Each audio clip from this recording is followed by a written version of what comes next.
Okay, I usually make videos for my customers whenever possible. This is the pressure washer that you dropped off this morning. Now, if we can get the right view here, this is a valve spring, this is a valve spring. There's a push rod here that pushes out and makes this go up and down. Watch. When I turn the engine, see, makes it move. Now this side should do the same thing, and you see that it is, which means your push rod is working. Hang on, it'll do it again. See how it goes in and out? The problem is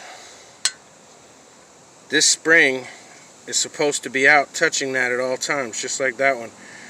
When you ran this thing without oil in it, sorry about the light, this is your head.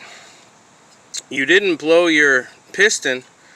What actually happened was, this is an aluminum head and it has steel rings inside of it that go around your valves, which is what gives you your compression.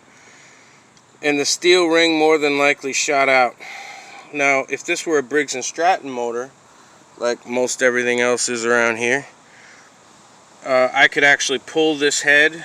I could get that steel ring and reseat it in your head, put it back together.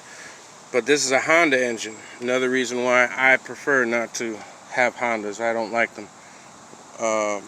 Which is why when I get machines for myself, I don't usually fix them. I'm not a Honda fan.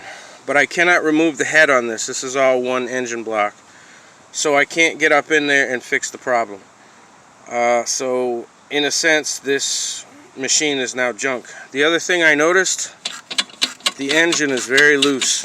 So whenever somebody's running a pressure washer, be sure to flip it over once a year and tighten up the mounting bolts. There's 3 bolts that bolt this motor to this frame. Turn it over, make sure that those are good and tight, because you can see this one's not.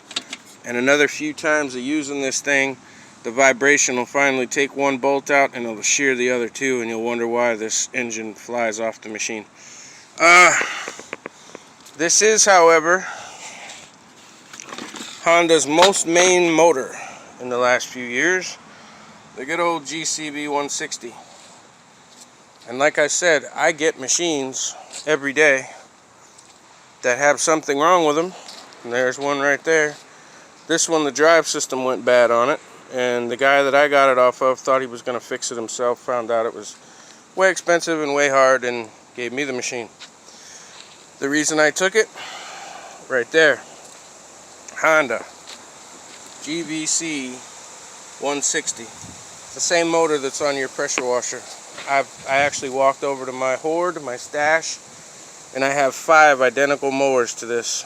I grabbed this one because the only reason I kept this was to pull the motor and put it on something else. I never planned on fixing the drive system on this. This thing's been sitting for a while because I don't usually work on Honda. Don't like them. Some people do, some people don't. It is what it is. But I can take this motor, take it off of this machine, give it a tune-up. Obviously it's going to need a carburetor clean, all that. You don't have to worry about that. Strap it onto this machine, as long as there's a pump that's underneath it here. See if I can turn this thing over.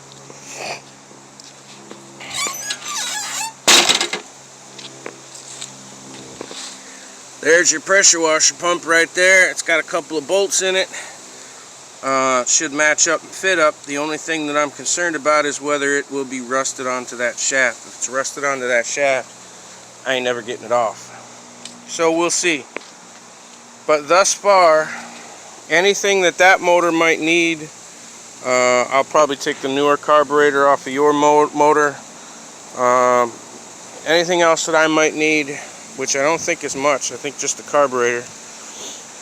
And I can take this motor, if I can get that pump off, I can put this motor on your pressure washer and get you back in business. So I'll text you in a few minutes with this link. See you soon.